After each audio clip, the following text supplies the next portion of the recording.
Today's topic is how to hold on to your marriage in 2024. Hello, everyone. Welcome back to my channel. We are in December. So this is the last month of 2024.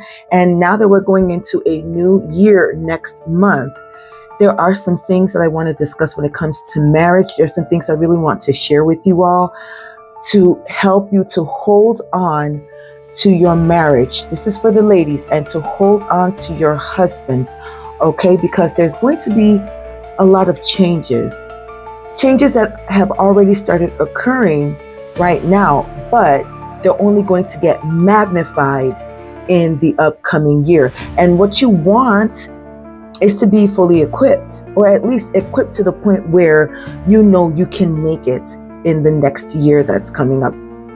And before I go on, I would just like to say, please like this video, share it with those that you think would benefit from it. And also please subscribe. I am a growing channel and I would really like to get my message out there. Okay. And for those who don't know, just so you know, look, my ears are not pierced. So I did the best I could with these clip-ons.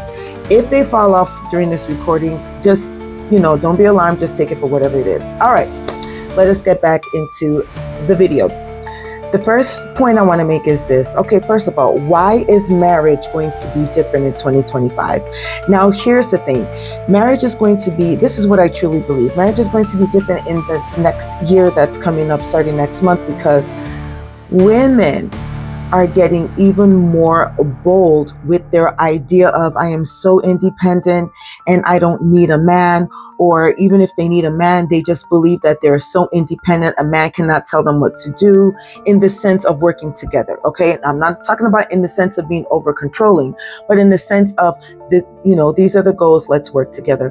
Women are becoming even more, especially since after this most recent presidential election. A lot of women are just becoming very hardened in their heart towards men, and towards, if they're married or in a relationship, towards the men that they are in a relationship with. And when these problems start to arise, they're not addressed, they're going to get worse as time goes on. Okay, and the things that social media came, and it's here to stay. Social media has its ups and downs, and we're going to be discussing that later on in this video. So that's also going to play a part in why marriage, the dynamics of marriage, is going to change.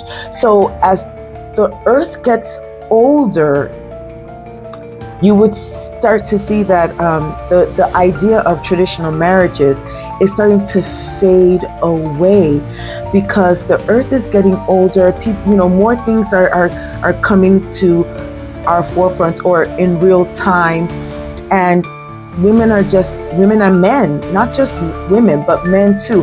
However, this is a women's only channel. Well, the message I put out is mainly for women. So I'm always going to be speaking to women. Okay. Men have their own channel. They can do their business out there, but I'm in the business of helping women from a woman's standpoint.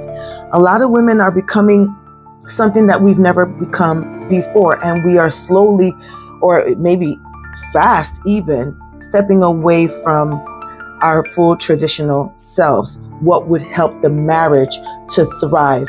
So that's what we're going to be discussing about in this video. Okay, so the state of marriage, what I've already discussed, what's changed. Women and their thinking, they become so modern in their thinking, and they become so separated from men. And it's not that men did this. Women decided on their own. They woke up one day and decided, hey, you know what? We're liberating ourselves from men, because women felt that men were stopping them. Women felt that men were being too controlling. Women wanted their own freedom to do whatever it is. So they stepped away from the covering of their husbands and decided to go out there and do their thing.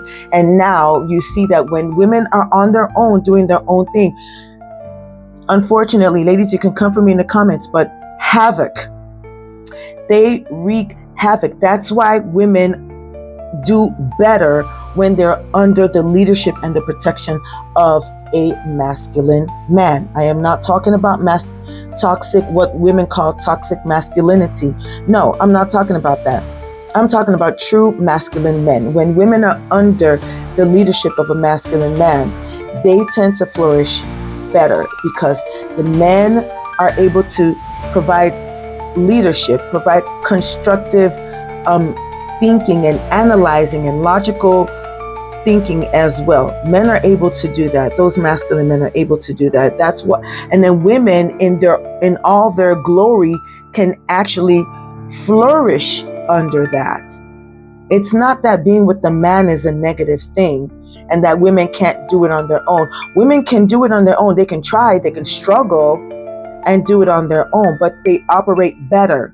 Whatever women think that they're doing on their own, they will operate better if they were under the leadership of a masculine man. If you don't like the way that sounds, oh well, I cannot help you. Okay, I cannot help the way you feel. You are entitled, ladies, you are entitled to feel the way you feel. You're entitled to your own opinion. I'm just telling you what is, okay? So another thing is social media. Let's talk about social media.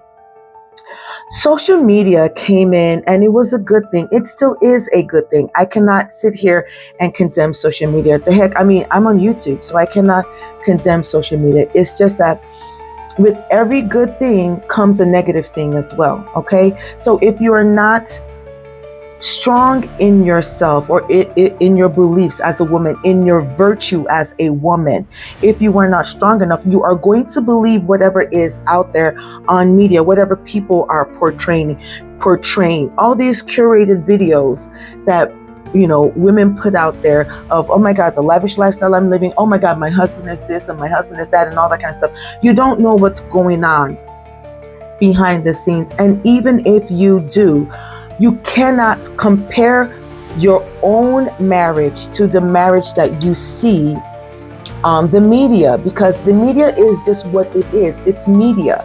That's all it is. It doesn't show you the day-to-day struggles. Media is meant to portray all the good things, right? Like, who really wants to put all the negative things going on, even though some women are doing that. But what I'm saying is, for the most part, women on media don't want to show you all the negative things happening in their relationship, in their marriages. So of course, they're going to only show you the good parts of it. This is what I would say. This is my advice to you ladies. Take the good parts of marriage that you see on the media. Take that and just learn. Don't try to mirror your own marriage according to what you see. I'm saying take the good information, take the positive information you see about other people's marriages, take that and just learn. Learn from that, okay? And see how you can tweak things according to what's going on in your own marriage. See how you can tweak and apply. That's what I mean. But don't compare and say, my marriage is not like this. I want my marriage to be exactly like that. Your marriage cannot be exactly. You just take the lesson that you've learned and roll with it in your own marriage.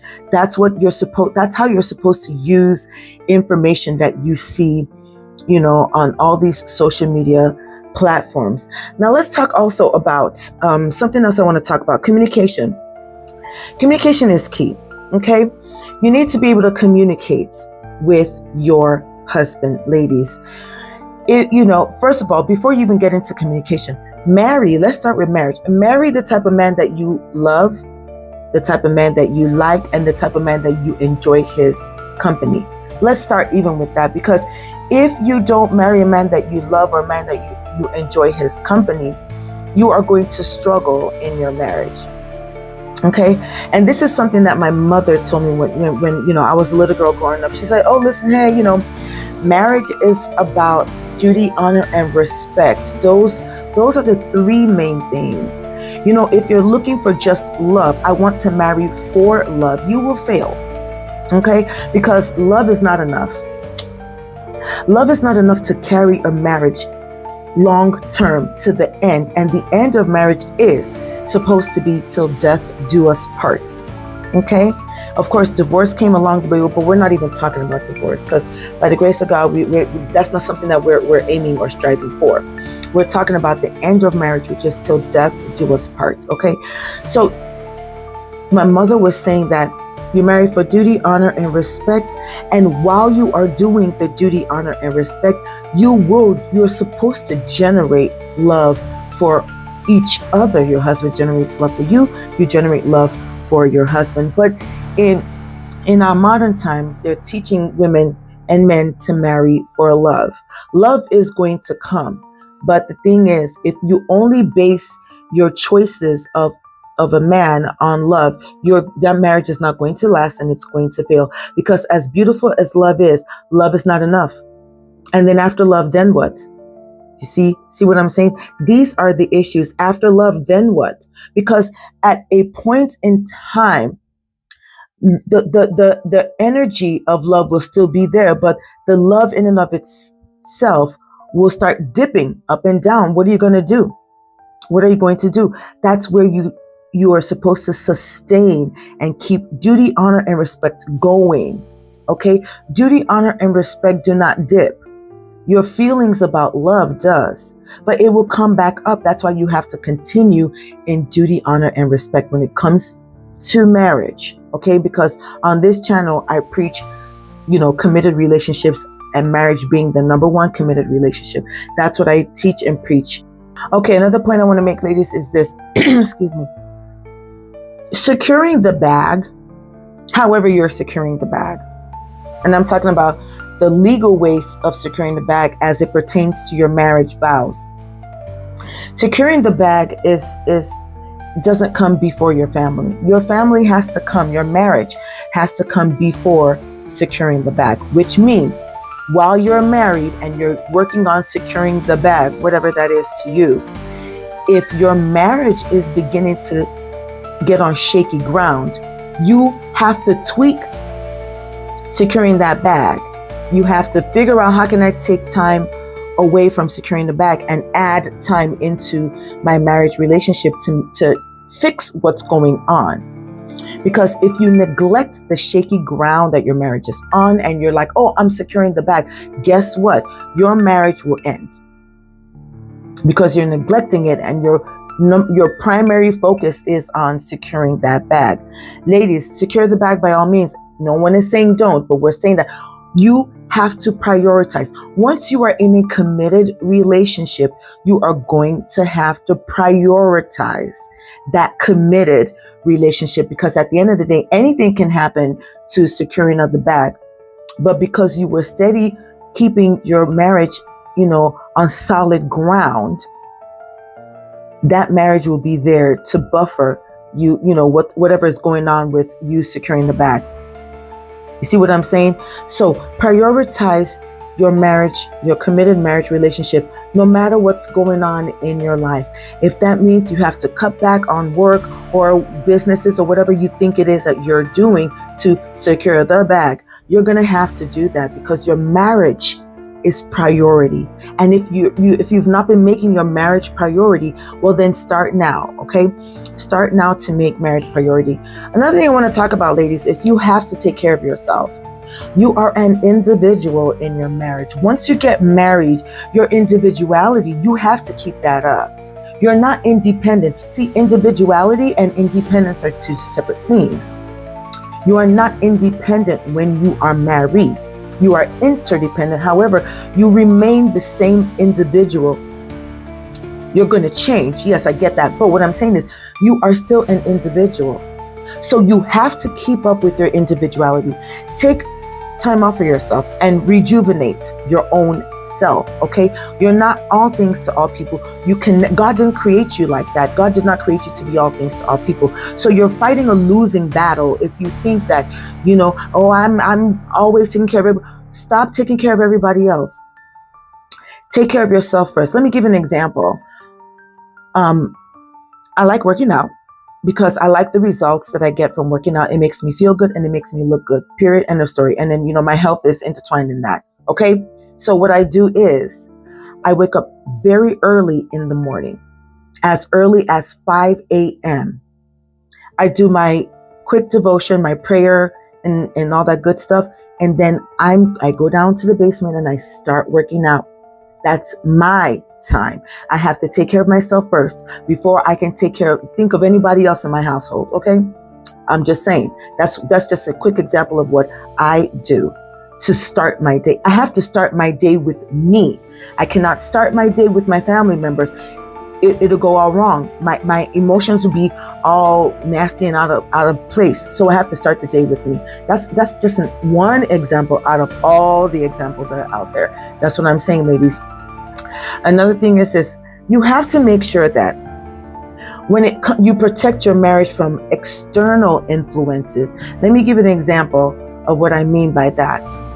If you hear anyone outside of your marriage saying anything negative about your husband, please, ladies, the best thing you can do is like, okay, thank you for letting me know. I'm going to check it out with him first. That's how you say that. Do not entertain any negative thing that anyone is saying about your husband. Ladies, I do not care if you have to bite your tongue, squeeze your butt cheeks, pinch yourself, just so that you can shut your mouth.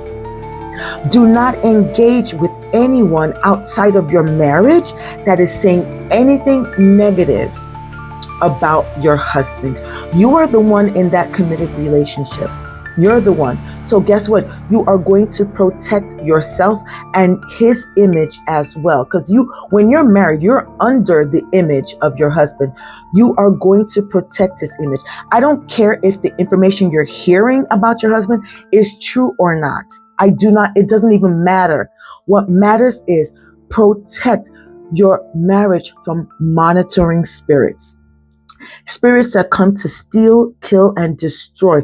Protect your marriage from them. Whatever information you hear from outside forces, just let it be that. And say, okay, thank you for letting me know. I'll see what I can do about that. And end that conversation there. Move on to another conversation or exit and walk away.